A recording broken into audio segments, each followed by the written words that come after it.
Hello, this is an assessment of a Bluthner grand piano made in 1887 approximately and 2 meters long. This is a typical Bluthner music stand. Up until about 1900 they used the same style, and there's a problem. This isn't sliding backwards and forwards very well, so I had to really force it to get it out, so I'm not pushing it back in at the moment because we want to look at the tuning pins too. This is typical of the era of grand pianos, really, lyre-shaped lyre.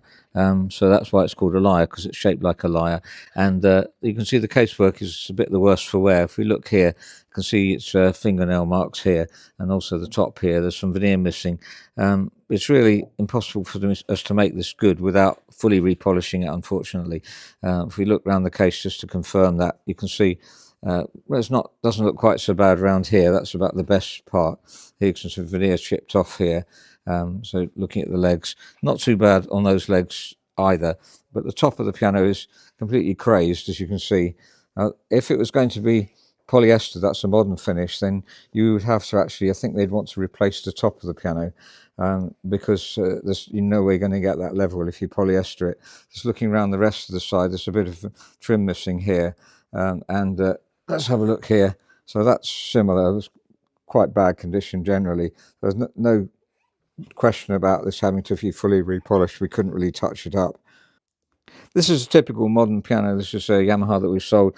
Black polyester, shiny finish. If you've got a non-black piano, then French polish is an option, but we recommend really for black pianos polyester.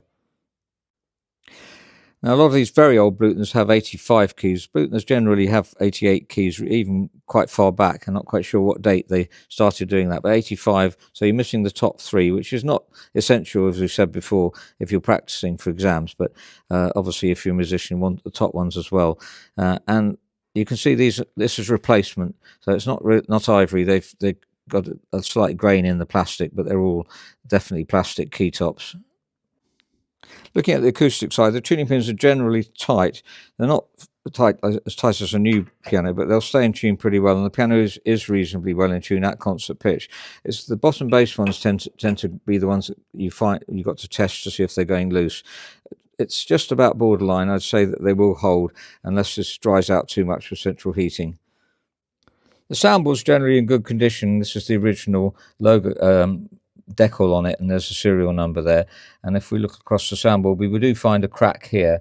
It's the only crack there seems to be. Now, that indicative it has dried out at some stage, and it doesn't really affect the tone because the tone is carried by the ribs. So looking under the piano, you see the ribs go in the opposite direction from the crack, so they are carrying the tone across the sound of the piano across the soundboard, and the tone is good. Bluthner's wonderfully constructed acoustically, and there's the crack, but it's not really affecting the tone. What can happen though, you can end up with a slight buzz when it's cracked. You have to make sure that it hasn't come unglued, but in most cases in Bluthner's it's not really an issue. But of course, if we fully restore the piano, we would shim the crack as well. The frame of the piano is mottled, as you do get with Bechstein's is the worst culprit for this. It's going mottled. Steinways and Bluthner's do as well, though. Bösendorfer not so much so. But if you look at it, if we redid the whole piano, then obviously this will be redone, look absolutely spectacular.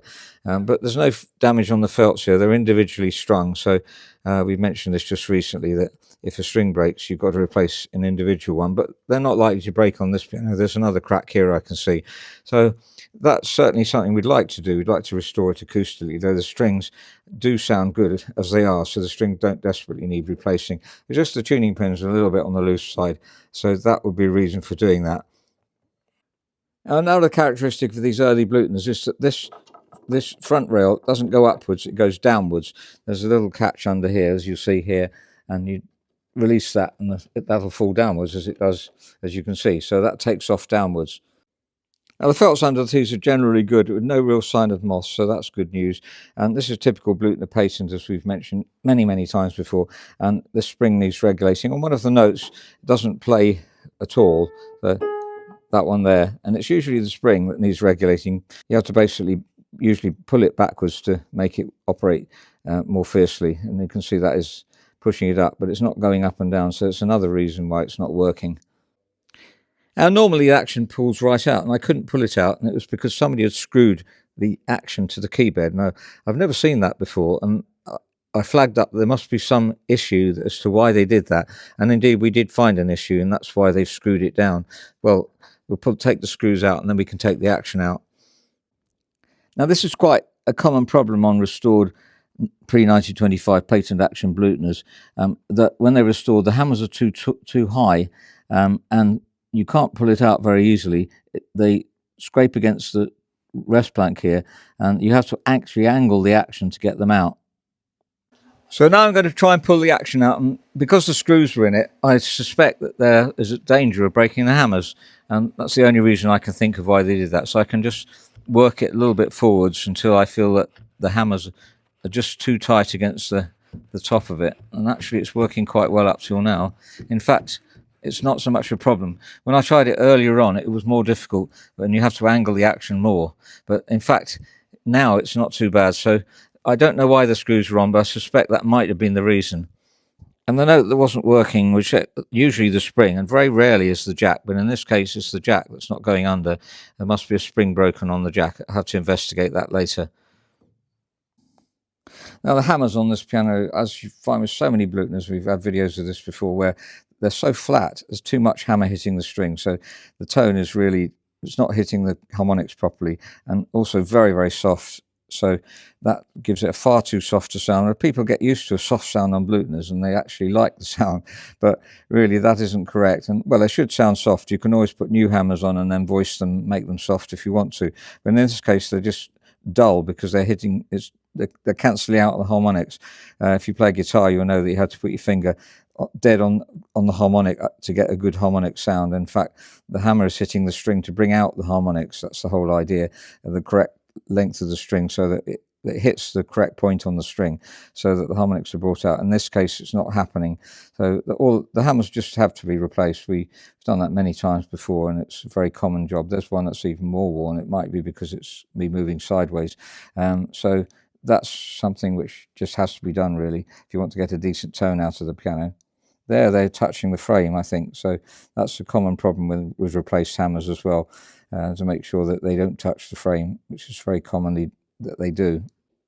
Now, interestingly, some of these older ones, they have a half blow like an upright piano instead of a shift una corda mechanism. So this is not una corda, this is just half blow, which all it does really is stop you playing so loud. But you can see that lifts the hammers up. That's the left-hand pedal mechanism.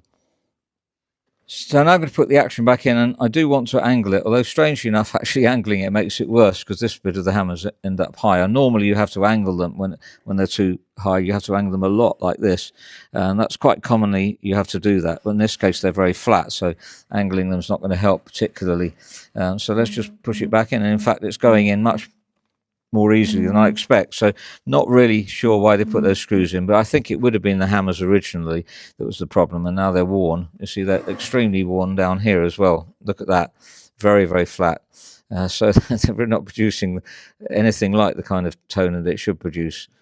I push it back in, and it's going in with a bit of noise, but actually not really a problem. I don't need to angle it, and there we are. So you've got the action in. One nice thing about Bluthners, they're so light to work on. The actions are one of really the lightest piano action for a grand, almost for a medium-sized grand. So that's really useful. So like nearly all patent action Bluthners, it has a wonderful, rich, warm tone, although the hammers need changing desperately, really, to bring that tone out. So some obvious work to do here. Fully reconditioning, we'd love to do that. But otherwise, hammers, the most important work is regulation, hammers, new hammers, quite a lot of other action work. I haven't mentioned all of it in the video. And repolishing the piano, well, we can't do anything with the case unless we fully repolish. Unfortunately, it's just gone too far. So it also unusually has a half blow mechanism instead of una corda where it shifts the action. So this is lifting the hammers. The action was screwed to the keybed, so I do suspect that was a problem with, they worried about hammers getting broken, but no idea whether that is the case. So wonderful piano, but needs a lot of work.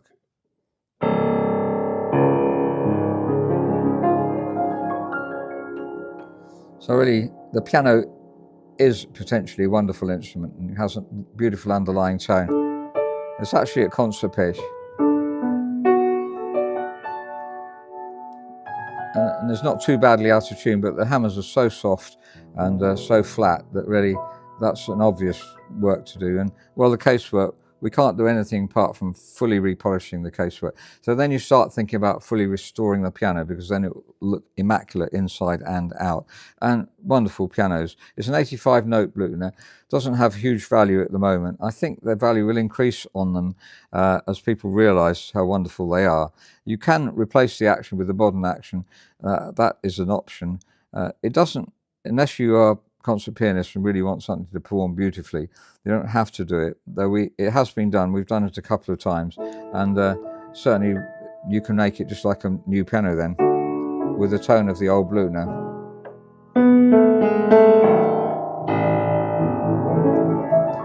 So thank you very much for listening. If you're interested in having a piano assessed and restored, please do write to info@robertspianos.com.